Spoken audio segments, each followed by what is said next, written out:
दिन था 6 अगस्त 1945। इस दिन जापान में कुछ ऐसा हुआ जिसने पूरे जापान को हिलाकर रख दिया। साल 1945 में जापान के लोगों की जिंदगी बहुत ही मुश्किल हो गई थी।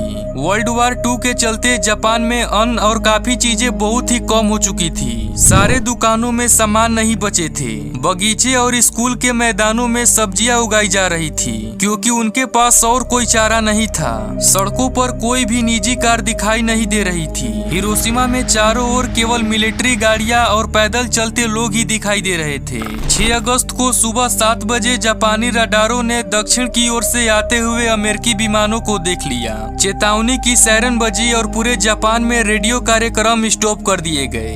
इन लड़ाइयों में जापान को काफी ज्यादा नुकसान हुआ। उनके पास पेट्रोल इतना कम था कि उन विमानों को रोकने के लिए कोई जापानी विमान नहीं भेजी गई। वह विमान जापान की स्थितियों को देखकर 8 बजते बजते चला गया।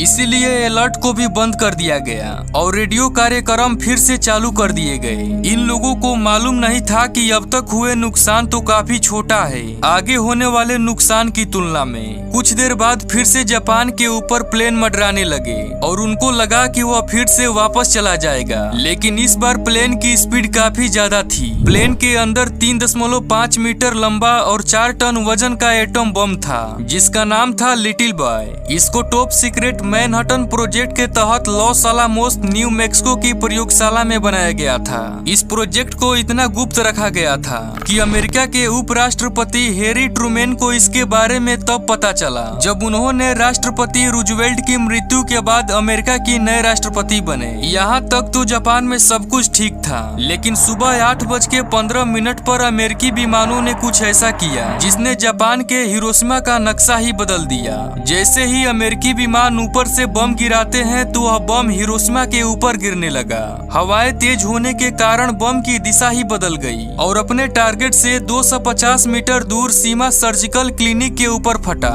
इस बम की शक्ति 12,500 TNT के बराबर थी और जब ये फटा तो तापमान अचानक 4000 डिग्री सेल्सियस पहुंच गया। इससे आप अंदाजा लगा ही सकते हो कि ये कितना खतरनाक बम था। और अमेरिकन पायलट ने सिर्फ एक विशाल आग का गोला बनते हुए देखा। शहर एक क्षण में ही पूरी तरह से बर्बाद हो गया। ये विस्फोट इतना ज्यादा खतरनाक था कि 15 किलोमीटर तक सब कुछ पूरी तरह से मिट्टी में मिल गया और ये पल आग झपकाने से भी तेज था।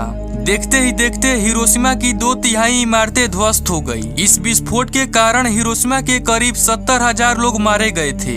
विस्फोट की वजह से अमेरिकी विमानों के कैबिन में तेज रोशनी फैल गई और प्लेन से फटाफट कैमरा उठाकर फोटो खींचने लगे। नीचे के बैगनी बादलों के बीच सफेद धुएं का ढेर 3000 फीट तक उठा और वह धुआं मशरूम की आकार बना ली थी। इस मशरूम वाले धुएं के नीचे हजारों लोगों की डेथ बॉडी पड़ी थी, इसीलिए इसे डेथ मशरूम भी कहा जाता है। लोगों की दर्द भरी आवाज से पूरा माहौल डरावना हो गया था। इस आग में जिंदे लोग ही जल के मारे जाते थे। नीचे जापानी नौसेना की नजर ऊपर उड़ रहे विमान पर पड़ी। उन्हें दिखाई दिया कि विमान से एक छोटी सी वस्तु नीचे गिर रही है, लेकिन अगले ही पल उनकी आंखों के सामने तेज रोशनी फैल गई। उनके शरीर के सभी अंगों ने काम करना बंद कर दिया था। उन्होंने अपनी आंखें बंद करके जमीन पर लेट गए। तब उनकी नीचे की धरती हिली और वो करीब आधे मीटर तक ऊपर की ओर उछल गए। जब उन्होंने अपनी आंखें खोली तो सिर्फ चारों ओर अंधेरा ही अंधेरा दिखाई दिया। धीरे धीरे उनको कुछ चीजें दिखाई देने लगी। तभी उनकी नजर एक पेड़ पर गई। उस पेड़ की सारी पत्तियां झड़ चुकी थी और वो उस पेड़ के पास जाकर नीचे बैठ गए। गर्मी की वजह से उनका गला सूख गया था और पानी की एक बूंद के लिए वो तरस रहे थे।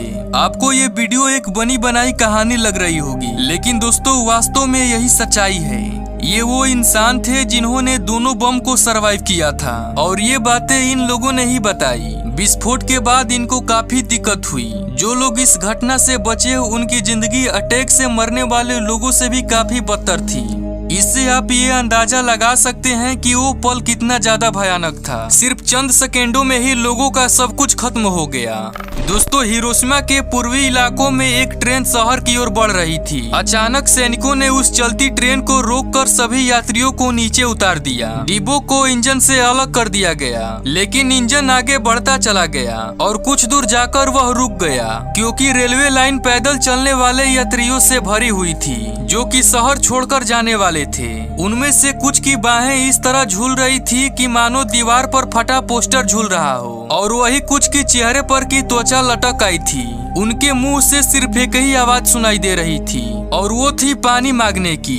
करीब 11 बजे एटम बम विस्फोट से पैदा हुए बादलों की वजह से हिरोशिमा में तेज बारिश आई। इस बारिश का पानी काला था, जिसमें धूल, मिट्टी तथा अन्य रेडियो एक्टिव तत्व मौजूद था। ये कहानी अभी यही खत्म नहीं होती। अमेरिका का इरादा जापान के लिए और भी ज्यादा खतरनाक था। अमेरिका थोड़े ही समय बाद कुछ ऐसा करने वाला था जिसकी कल्पना जापानियों ने कभी नहीं की होगी। 9 अगस्त 1945 जापान के एक और शहर नागासाकी में B-29 ने वहां दूसरा एटम बम गिराया। बम गिरते ही फिर से जापान के शहर नागासाकी में तबाही मच गई। बच्चे और जानवर उसी क्षण मर गए। इस विस्फोट से उठी रोशनी मात्र कुछ सेकेंडों तक ही रही, लेकिन उससे जो हीट जनरेट हुई थी उसने त्वचा को पूरी तरह से बर्बाद कर दिया। उस टाइम पे वे लोग परमाणु बम का नाम तक नहीं सुने थे। उन्हें लगा कि आसमान में सूरज के साथ कुछ घटना हुई है। अस्पताल में मौजूद लोगों का चेहरा पहचान में ही नहीं आ रहा था। इतनी बड़ी दुर्घटना तो किसी उल्का पिंड के गिरने के बाद भी नहीं होता। इन दोनों विस्फोट के बाद हिरोशिमा और नागासाकी में लोगों की जिंदगी बदतर हो गई। वो रेडियो एक्टिव बारिश जिसके शरीर पर पड़ी उसे कैंसर जैसे खतरनाक बीमारी हो गई। तो दोस्तों आज के लिए बस इतना ही। उम्मीद करते हैं आज का यह वीडियो आपको काफी पसंद आया होगा।